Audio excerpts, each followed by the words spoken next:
Hi, my name is Kay Davenport, and this is my map for the Denver attack stakeholders. So getting right into it, if we move to the left here, we'll look at our terrorism stakeholders. If we move up, we'll look at the international terrorist organization ISIS, who has claimed responsibility for this Denver attack on the Kris Kringle market. If we move up, going along with that ISIS lead, we believe that there's a possible Denver terror cell with members Muhammad Boulel, Aisha Boulel, and Najbullah Zazi. Muhammad Boulel was the driver of the truck that went through the crowd. Aisha Boulel had a credit card at the residence of Muhammad Boulel, and Najbullah Zazi was the renter of the vehicle. Going down here, we will also see that Western ISIS recruiters were in direct contact with Muhammad Boulel, and the person in particular was the American expatriate and cleric Anwar al-Awlaki, and he's believed to be residing in Libya. Coming down, we look at the other side of the terrorism bracket here, which is the domestic extremist group, the PAC. Now, they came about as a result of the Denver attack and believed ISIS connection. They've come out and conducted attacks against the Muslims, and their leader is William Billy Payne. William Billy Payne has an extensive criminal record and is currently in prison in the United States Penitentiary in Illinois, and he's serving a 20-year sentence for armed robbery of a armored truck. We also believe that this group may have some ties to the KKK, but this is unconfirmed, and it's just been mentioned within news reports.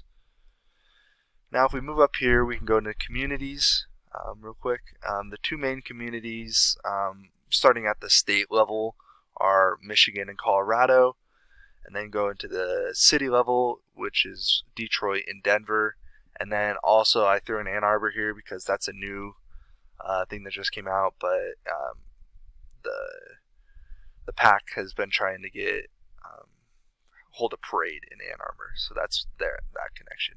So looking real quick here, we have the original attack victims from Denver.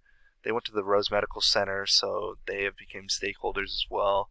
Both mayors are stakeholders. They're both mentioned in the intelligence reports. In Detroit, this is where the attacks on the Muslim community have been held, specifically on these mosques and cultural centers here. And most recently, we've actually had a physical attack on the Bital Mosque victims, and I believe there was 3 of them, and they were beaten with bats by alleged PAC members wearing KKK garb, so that's how that connection is made there. Moving down here, we can get into the law enforcement category, which is pretty extensive. Just looking here, we got local, state, and federal. Branching off of the local, we have the Detroit Police and the Denver Police. Both were involved in the initial reports, and both police chiefs were also mentioned in the intelligence reports, and then specifically this officer Josephine Friday was mentioned as being the one who initiated the search warrant, I believe, yes, on Muhammad Boulel's house. So that's his relation to the Denver Police and to the case here.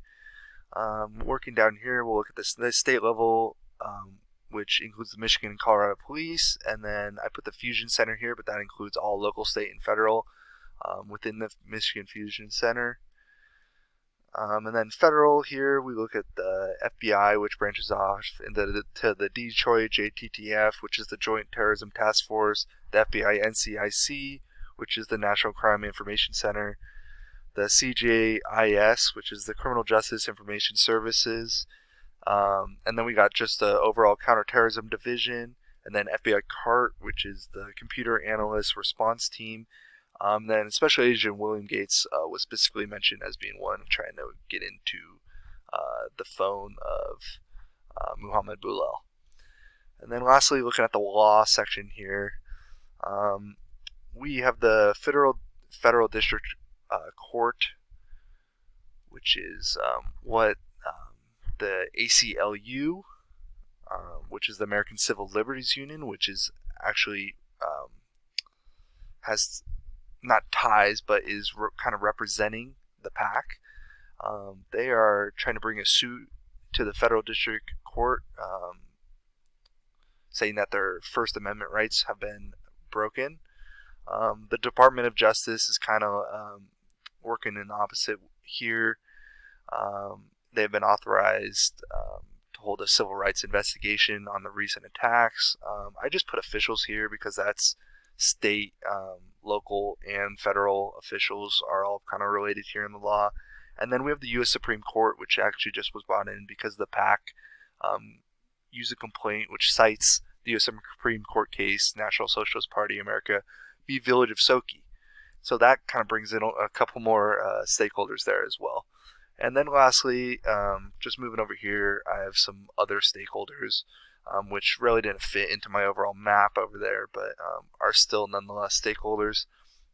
And that's the VNN News, which has been reporting, as well as the Sox News, which has been reporting on most of the incidences here.